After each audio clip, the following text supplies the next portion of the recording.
On February 10, 1973, only 1 year after the Bloody Sunday during which 14 were killed, the English Rugby Union team is greeted by a standing ovation in Lansdowne Road in Dublin. In order to better understand the standing ovation to a team representing the enemy for many Irish fans, let's go back a bit. This is a story of scrum, war, and sportsmanship.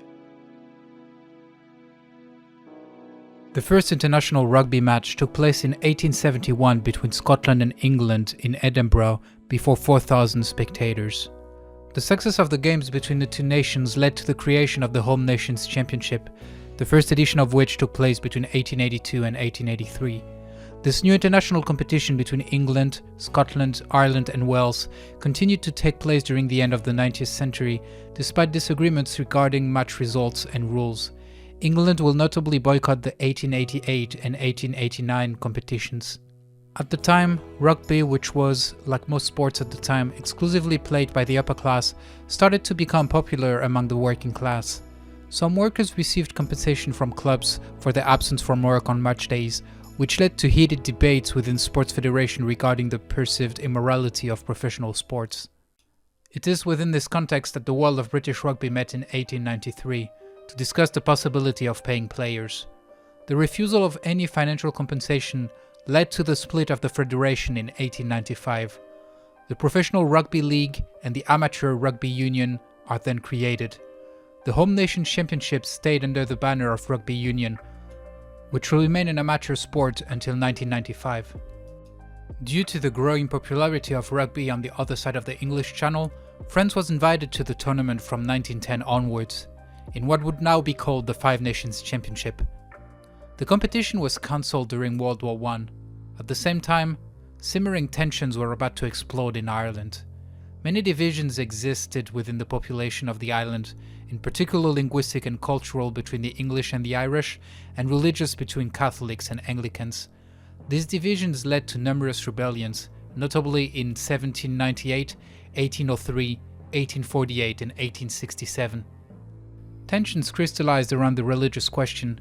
The dividing line between Catholics and Protestants took on particular importance from the 17th century onward, as the British Protestants, mainly located north of the island, were granted preferential status by King William III. By the 20th century, the terms Catholic, Republican and Protestant Unionist became so intertwined that Northern Irish Catholic Unionists were commonly referred to as unicorns.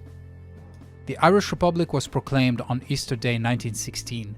The Declaration of Independence, adopted by the Revolutionary Parliament in 1919, identifies the British troops on the island as an invasion force. The Irish War of Independence has begun. While the British troops seemed willing to grant a greater degree of independence to Ireland, the question remained of the place of Northern Ireland, whose majority was Protestant. As the war continues, the first Five Nations tournament after World War I is organised between January and April of 1920. The match between Ireland and England takes place without major incidents on February 14 and ends with an English victory in the last minutes. England finishes first of the tournament, tied with Wales and Scotland, while Ireland loses all their matches and finishes in last place. While the Five Nations Championship goes on, the Irish Revolution turns into a civil war. On November 21, 1919, the Irish Republican Army plans the assassination of British officers suspected of belonging to the Cairo Gang, a group of 18 British Secret Service officers sent to infiltrate Irish nationalist organizations. The attack killed 15 British men. Later that same day, British forces made their way into Croke Park Stadium, where a Gaelic football match was taking place.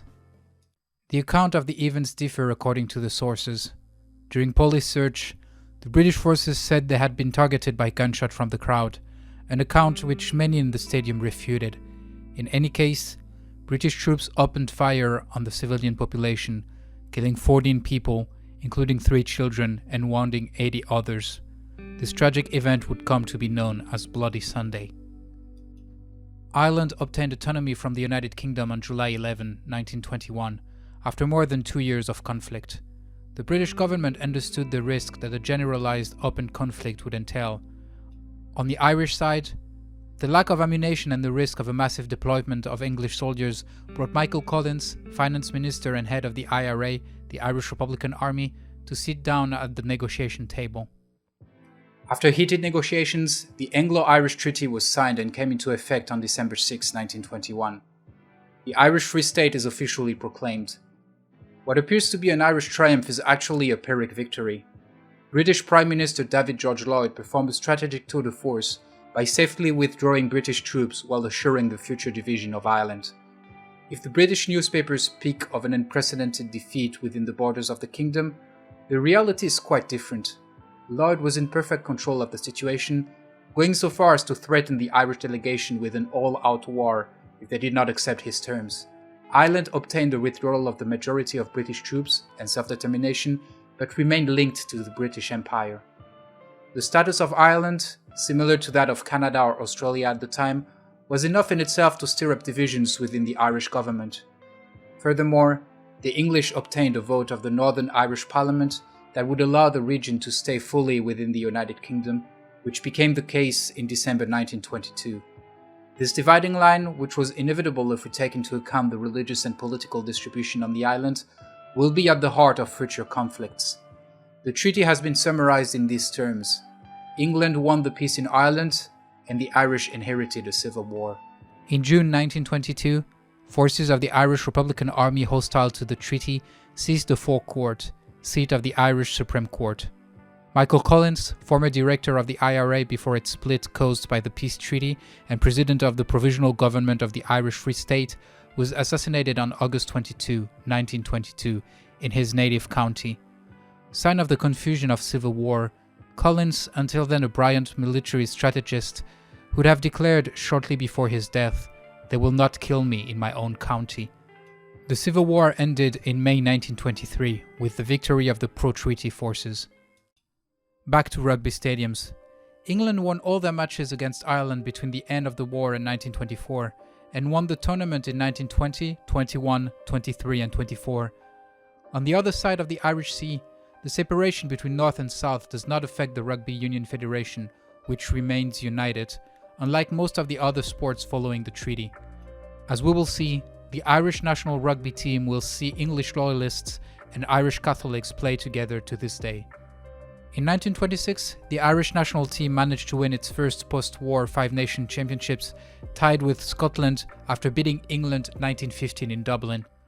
The Five Nations Championship becomes the Home Nations Championship once again, after France was banned from the competition in 1932.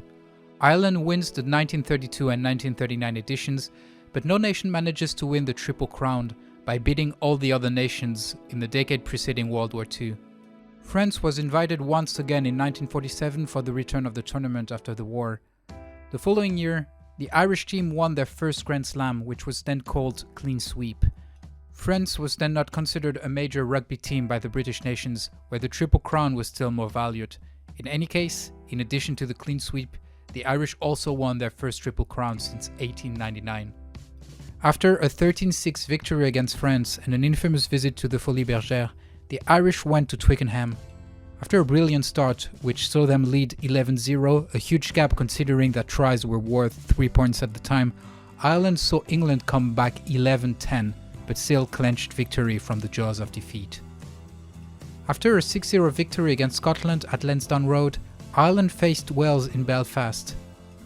In a match of rare tension, Ireland won 6-3 thanks to a try by Jack Cal, out half-born in Belfast. Considered at the time to be the best player in the history of Ireland, as well as of the British and Irish Lions. At the time, the cohesion of the team made up of Catholics and Protestants had not led to predict the disasters that are going to fall on the island during the second half of the 20th century. In 1949, Ireland, which had the status of Free State since the Anglo-Irish Treaty, achieved full independence and became a republic once again.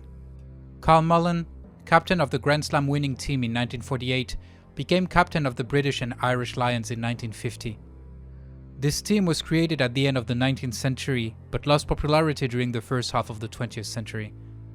From 1948 onwards, and an impressive tour in Australia and New Zealand, the British and Irish Lions team would go on and write some of the most remarkable pages in the history of the sport, at a time when the World Cup does not yet exist. Every Lions captain was Irish in the 1950s.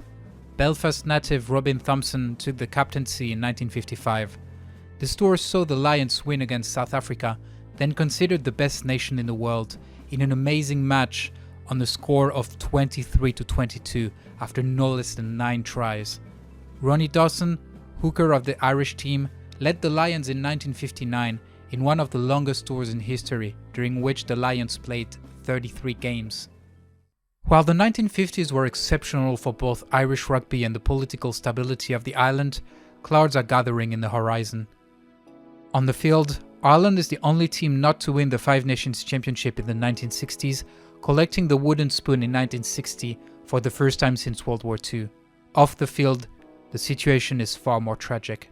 After the end of the Irish Civil War in 1923, the importance of the IRA, banned in the Republic of Ireland as well as in Northern Ireland, declined sharply on both sides of the border. A difficult balance between the two sides had been maintained for more than 40 years. However, a series of events will reignite a conflict that many hoped was confined to the history books. In May 1966, the Ulster Volunteer Force, a loyalist paramilitary group from Northern Ireland, was formed following the 50th anniversary of the 1916 Easter Rising. Tensions rose as the IRA gradually rearmed itself. In Northern Ireland, walls are built between neighbourhoods to separate Catholics and Protestants. In 1969, an uprising broke out in the Catholic district of Bogside in Derry, the second largest city in Northern Ireland, located a few kilometres from the Republic of Ireland. The Apertist Boys of Derry, a Protestant group, marched in commemoration of the siege of Derry of 1689, in which Protestant populations endured a siege by the Irish and French for over 100 days. The Apertist Boys entered Bogside to fight with the locals, who retaliated by putting up barricades. The battle, as small as it may have been, acted as a spark that set off the powder keg of Northern Ireland, marking the start of 30 years of conflict called the Troubles. Overwhelmed by the situation, the Royal Ulster Police called on the British Army for backup. The British forces had a relatively good reputation among the Catholic population at the time, who saw them as a protection against Protestant armed militias. This point of view radically changed on June 30, 1972. In order to try and stop the spread of violence, the British police instituted martial law, under which suspected leaders of Irish paramilitary groups could be jailed without trial. Operation Demetrius, launched on August 9, 1971, saw the arrest of 342 Irishmen suspected of planning terrorist attacks. The operation caused a great stir among the Catholics of Northern Ireland, and numerous protests ensued. As was the case in 1969, it was at Bogside that violence struck. As was the case 50 years prior, the situation worsened after the assassination of British soldiers by members of the IRA and Irish civilians by the Royal Army. In January 1972, the Northern Irish Prime Minister banned all protests until the end of the year. In response to a planned march in Derry, the authorities sent 3 units, including the 1st Parachute Regiment, to the town. The civilian population on edge, a regiment from another island unaware of both the terrain and the situation, the disaster to come was all too predictable. As was the case 50 years earlier, the accounts of the events differ. A total of 14 civilians were killed by the 1st Parachute Regiment, including 6 children. The image of Edward Daly waving a blood-stained white handkerchief as he tried to evacuate civilians went around the world. This tragic event bore, like the massacre perpetrated 50 years earlier, the ominous name of Bloody Sunday.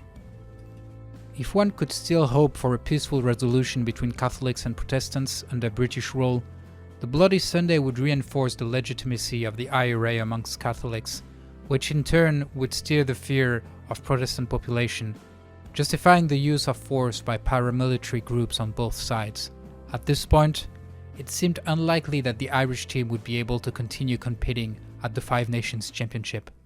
Less than 2 weeks after the tragic events of the Bloody Sunday, Ireland went to Twickenham to play against England and won 16-12 thanks to a try by Fflyiṅg. Ireland had a shot at their second Grand Slam in history.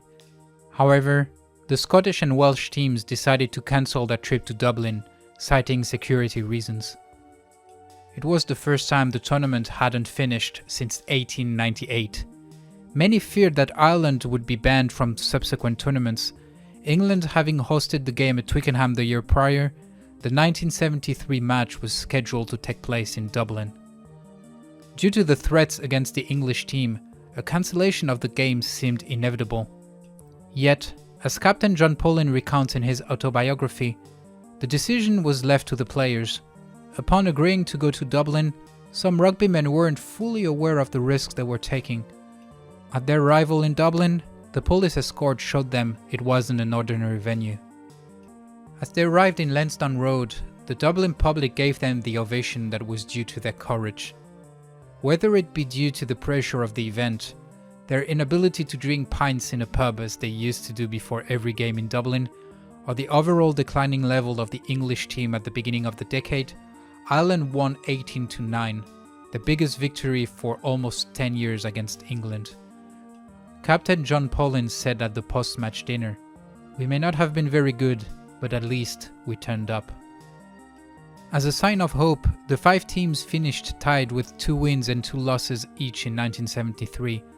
This was the first and only tie between all teams in the history of the tournament. The following year, Ireland won their 8th Five Nations Championship, the first in 23 years, which was their longest waiting period at the time. The armed conflict in Northern Ireland ended in a fragile peace in 1998 with the Good Friday Agreements.